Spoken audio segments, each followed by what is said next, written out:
મેટિસ hospital હેઠળ કાર્યરત મેટિસ life સેવર club દ્વારા ચાંદખેડા વિસ્તારમાં 150 ઓટો રિક્ષા ચાલકો માટે ફર્સ્ટ એડ ટ્રેનિંગ પ્રોગ્રામ યોજાયો. આ પહેલનો મુખ્ય ઉદ્દેશ્ય અકસ્માતો અથવા તાત્કાલિક તબીબી પરિસ્થિતિમાં તાત્કાલિક સહાય ઉપલબ્ધ કરાવી અને માર્ગ સુરક્ષા વધારવાનો છે. આ કાર્યક્રમ દ્વારા હોસ્પિટલે સમાજ કલ્યાણ અને સમયસર તબીબી સહાયતા પ્રત્યેની પ્રતિબદ્ધતા દર્શાવે છે.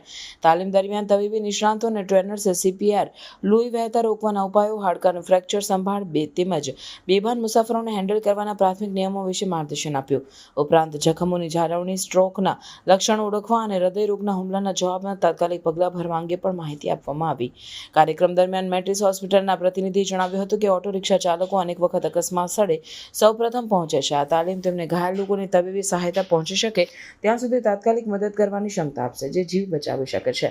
મેટ્રિસ હોસ્પિટલ આગામી મહિનાઓમાં આ પહેલને વધુ વિસ્તૃત કરી શાળા શિક્ષકો, પોલીસ કર્મચારીઓ અને પરિવહન કર્મચારીઓ માટે પણ આવા ટ્રેનિંગ પ્રોગ્રામ યોજવાની યોજના બનાવી રહી છે, જેથી સમાજ વધુ સુરક્ષિત અને જવાબદાર બની શકે. બીજી સલાહ એવી છે કે જો કોઈ આપણા સગાવાલામાં કોઈને લાંબો ટાઈમ ખાંસી રહેતી હોય, કોઈ બીમારીઓ હોય, કે આપણને ખબર જ છે કે ભાઈ ટીવી કેવો, કોઈ નિમોનિયા કેવો, કોઈ ચેપ થયો છે, તો એવી વ્યક્તિને અમદાવાદ ઓટો રિક્ષા યુનિયન છે.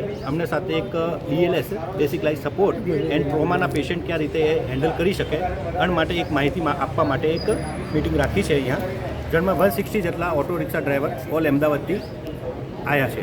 ને આજે અમને કે બેસિક કે અગર ક્યારે હાર્ટ એટેક પેશન્ટને આવી જાય તો બહુ રિક્ષાવાળા શું હોય, હર જગ્યાએ મોજૂદ હોય છે. તો એ કયા રીતે એક હાર્ટ એટેકના પેશન્ટને, એક ટ્રોમાના પેશન્ટને કયા રીતે આપણે હેન્ડલ કરી શકીએ ને એમની જાન બચાવી શકીએ અને માટે આજે અમે બધા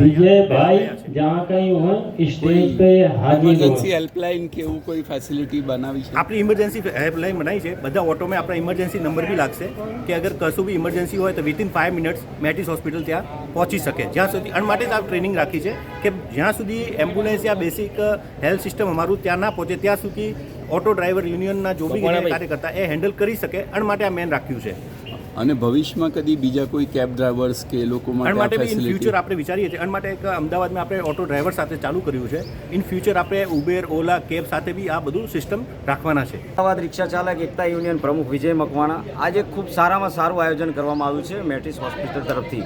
જોવા જઈએ તો રિક્ષા ડ્રાઈવરોને ફર્સ્ટ એડની ટ્રેનિંગ આપવામાં આવે છે, ખાસ કરીને બેઝિક કે ક્યાંય પણ રોડ ઉપર તમે જુઓ તો કોઈ હોય કે ના હોય, રિક્ષા ડ્રાઈવર દરેક રોડ ઉપર હોય છે. આજે અમદાવાદ ધમધમતા શહેરની અંદર બહુ બધા અકસ્માત થતા હોય, એની અંદર જો એમને બેઝિક તાલીમ લીધેલી હોય તો એ એક્સિડન્ટ થાય, અકસ્માત થાય તો એની અંદર એને ટ્રીટ કરી શકે, કોઈનો જીવ બચાવી શકે.